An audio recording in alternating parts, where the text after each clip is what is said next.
All right, guys. So today we have Paige Price, who has an extensive history as an account manager, who's now an account manager at PandaDoc. So, Paige, thank you for coming on today. Yeah, thanks so much for having me. Absolutely. So, can you give us a quick story of where you came from and how you got to where you are today? For sure. I was actually born and raised in Minnesota. I went to college in Minnesota as well at St. Catherine's University. Um, I was originally a nursing major, and then I got to clinicals, decided I didn't want to do that anymore, and took a career test. And it actually led me to sales and entrepreneurship.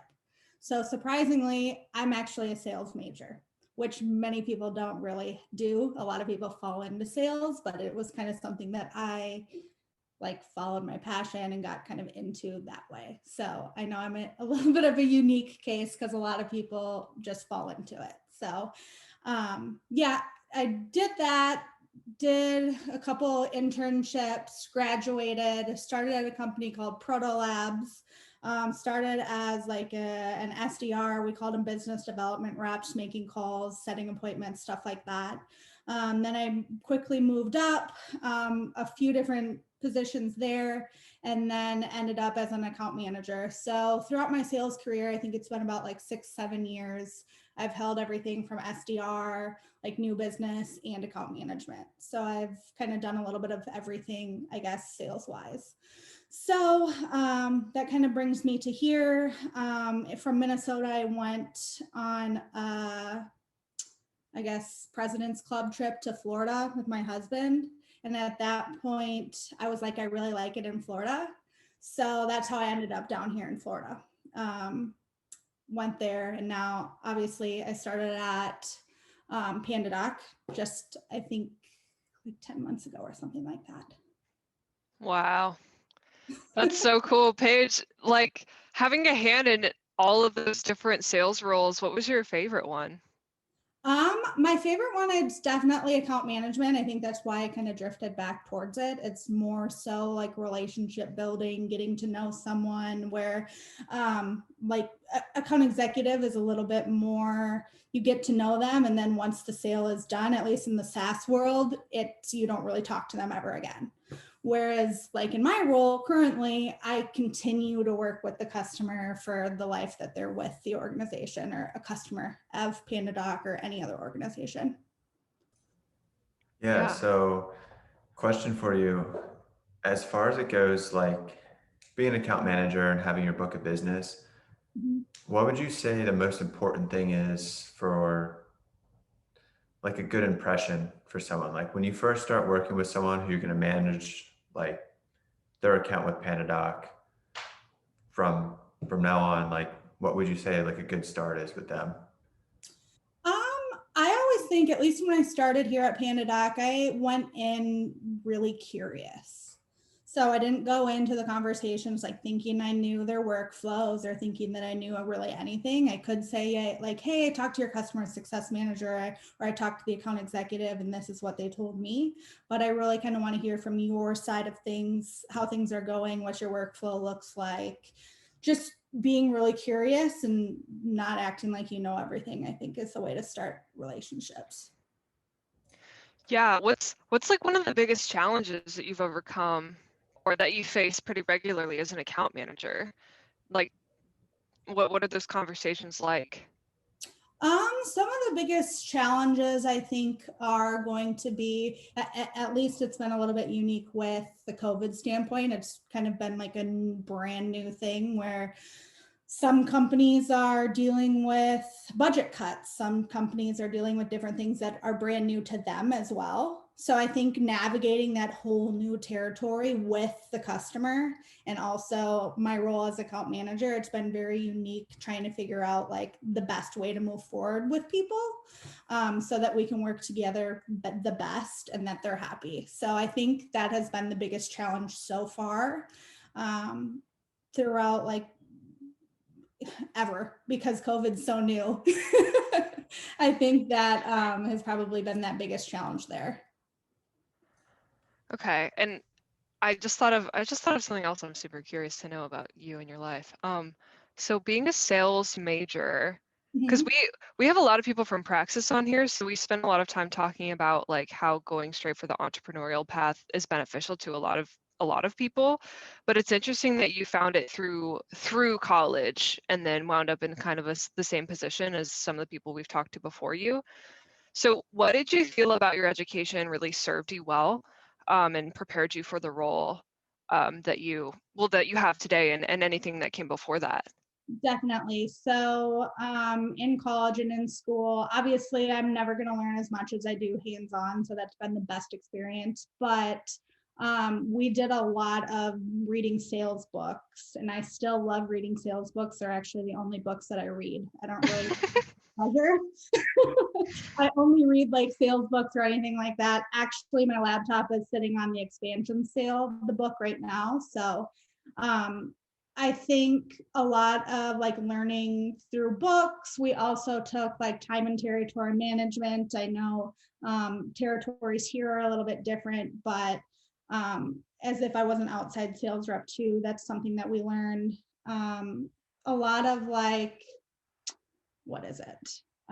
Like ethics, business and ethics. We took that, different things from that nature, I guess. It really helped to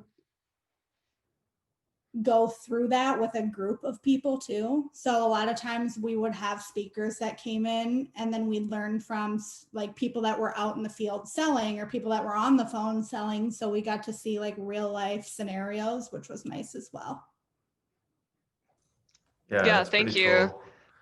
I feel like almost every episode I say something like I don't want to bash school, and then we end up doing that a little bit. But um, I think what you said about the hands-on stuff is really good, and I think books help with that too. And one of the things, you go to school and then you go into the field you want to be in, and you're never going to be ready until you actually try doing it.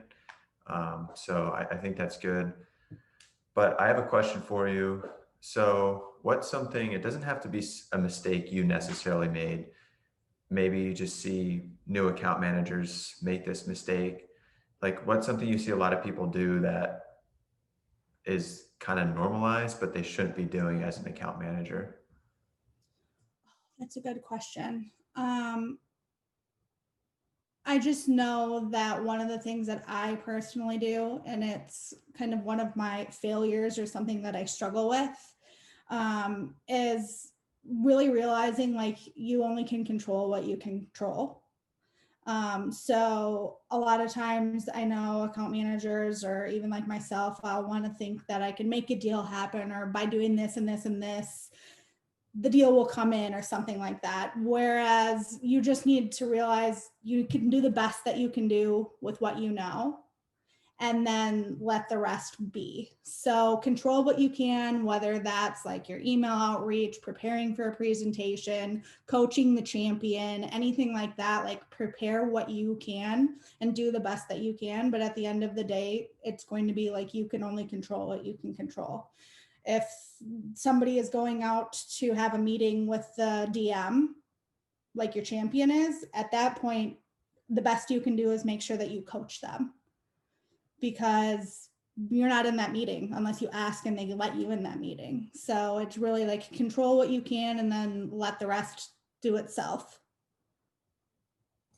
Yeah, I think that's great advice. I think a lot of times, like, I'll say this about myself is, where you start with the deal and then just like being tunnel vision on closing a sale.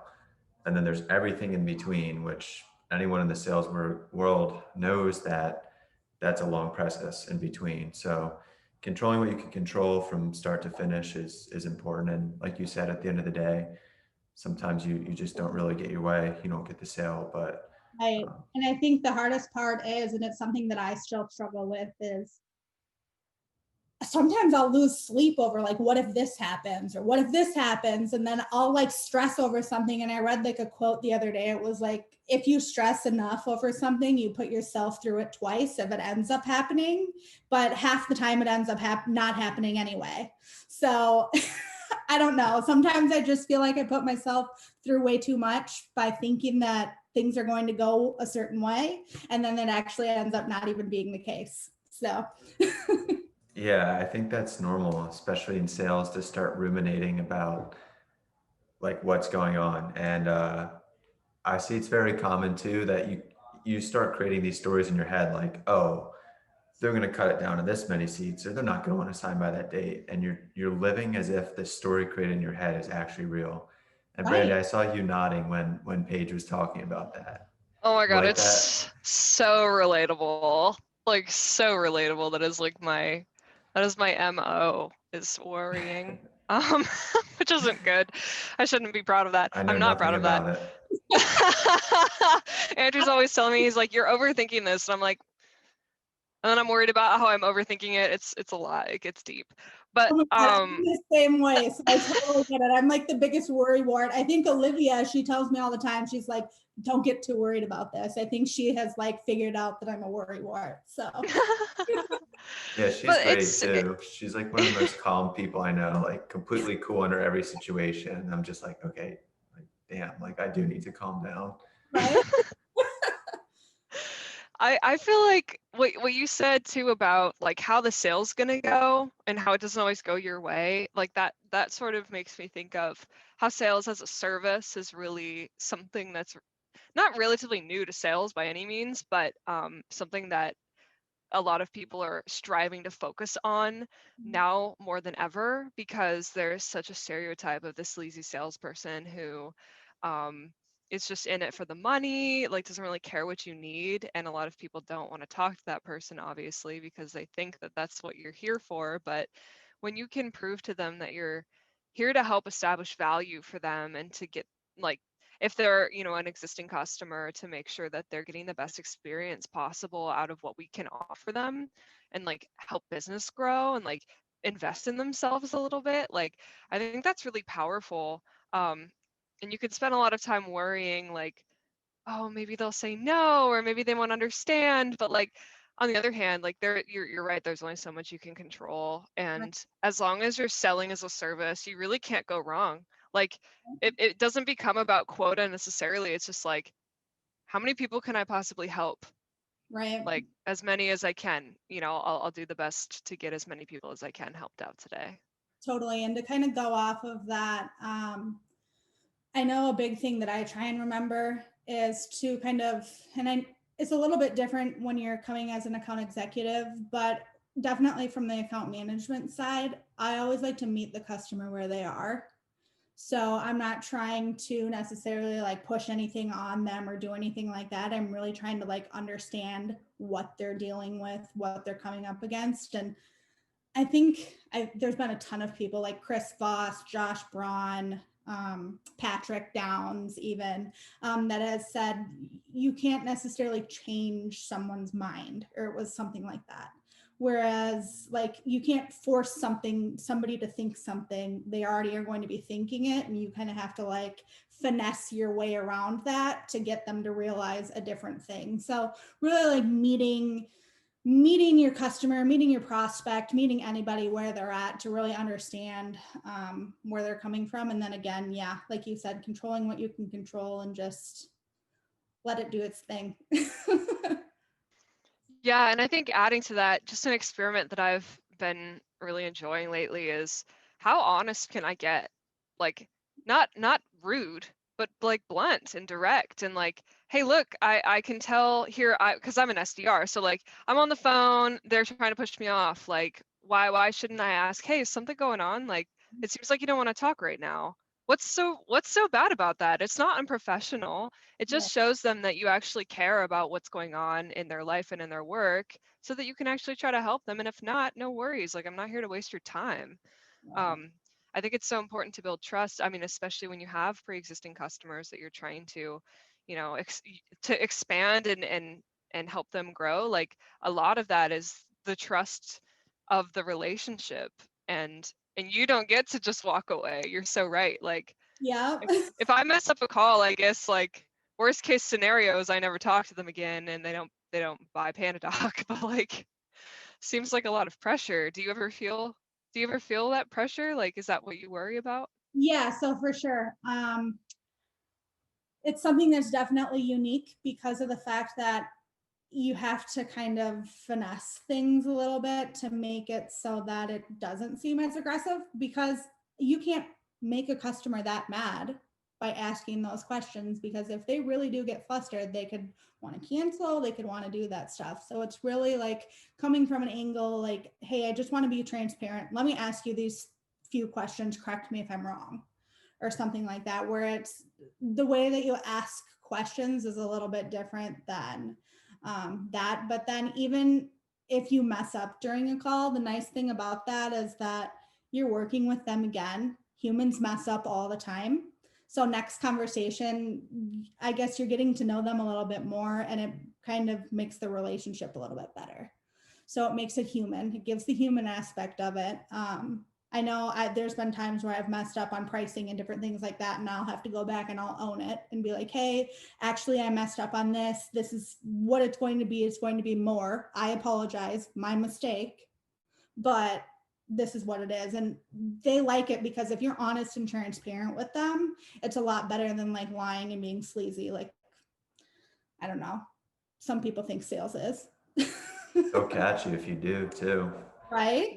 People aren't stupid. They know. But I think as long as you're a genuine person and you're empathetic, and like you said, sometimes you might give the wrong quote. It's going to happen to everyone in their sales career. Nobody's perfect, but as long as you keep taking the right steps, rapport just takes time sometimes, but definitely feel that. So, question for you. I know we kind of talked about this a little bit earlier, but is there a specific failure you feel like you've had in your career and how you overcame that? I think the specific failure that I have is something kind of that I talked about earlier, with really overthinking things, spending too much time on things where I could be spending time somewhere else. Whether that be spending too much time thinking about and doing like a proposal and perfecting it and second guessing myself, should I really be putting this, like, or should I give this discount, or like, what should I do? And I think that is something that I really struggle with just on a day-to-day, is not overthinking things and just remembering like everything's going to work out the way it's supposed to. Control what you can control and kind of go from there. So that's probably the biggest thing that I have struggled with and do struggle with, is just kind of staying true to that, I guess. Yeah, that's good. And it sounds like you're very like self-aware of those things going on, and you're always working on ways to improve that. So, everyone has their, I guess, downfalls of being in sales, but as long as you're aware of it and working on it, I think that's good. So, and at least it's something you're trying to like, you know, perfect something. It's not like your downfall is like you lie to people or something. So it's not the worst problem to have. Yeah, I guess. Pretty bad one. Paige is just like a complete liar. Like, she can't help it. She's like, it's gonna be You can't stop lying. 110% discount. We'll give you money and We'll then pay just hide the you real to use this. price. No, it's something that my friends always give me a hard time about too. Like, even if we're having like a surprise birthday party or something like that, they technically like won't even let me in on the secret, because they know how bad I am at lying. Because if somebody asks me a question and I know the answer and I'm lying, my face automatically turns red. So I like wear like my emotions on my sleeve. So everyone's just like, don't tell Paige, like she sucks at lying. So that it's totally something that happens. I guess I blush easily. My God, that is also very relatable. Luckily, people can't hear a red face over the phone, so True. you can get away with it if you need to. They could see it on Zoom though. Yeah, just mute real quick, Just go off camera, like. Wait, hold on, I'm getting embarrassed. Let me. Yeah. Excuse me, I just. Excuse me, I'm lying and my face is turning red. Paige, I got one last question for you here. What's one thing that someone can do to get better at sales right now today? You are the queen of books, I hear. So Yeah, well, that's actually something that I was going to say. Read books, learn as much as you can about different techniques. I learn a lot from LinkedIn and people posting things. I'm really not as active on LinkedIn as I probably should be. I post here and there, but I'm constantly like liking stuff. I don't really comment on stuff either, but there is so much knowledge from so many people out there. So just like soak up everything that you can, try different things. Some things are going to work for you that don't work for others. So just like trial and error, figure out what your groove is and then go from there. Yeah, I think that's great advice. We ask that question to everyone, and we get a lot of different answers. So any of that's very helpful. we love learning here. So yeah, that's definitely good advice. Especially reading books, I feel like we haven't really heard that yet, but it is such a good way to just sort of sponge new information. And of course, Yeah. there are sales techniques that actual people have tried and tested, and like then within those, you get to experiment and see like which pieces of which techniques work for you. And Right. of course, LinkedIn is great for that on a smaller scale if you only have 2 minutes. Yeah, no, totally. I know some people don't, everyone has their opinion on different books and things like that, but I always think it's best to get all of the knowledge that you can, and then you can decide what you want to use and what you want to do and see what works for you, see what doesn't, trial and error. I do that a lot of times with the emails that I send out. I have like an A, B, and C that I send, and whatever works best, I'll continue on with that, and I tweak it every now and then. But yeah, I think just like learning as much as you can, soaking it up, being a sponge is the best way to start out your sales career, go through your sales career. I mean, just never stop learning, I guess. Yeah, I've seen at least the people I've managed, the ones that are new into sales that are like a sponge and they're always trying to learn, they progress very, very quickly. So I think what you said is like take all the information you can learn and pick what you want to go by. I think that's good too, because you can have two sales books that totally contradict each other, but you got to find like what works for you personally. And yeah, so well, Paige, thank you for coming on. We appreciate it. We love working side by side virtually. So we'd be happy to have you on again sometime, maybe a few months down the road. So Awesome. Well, thank you guys so much. This was fun. yeah, Paige, absolutely.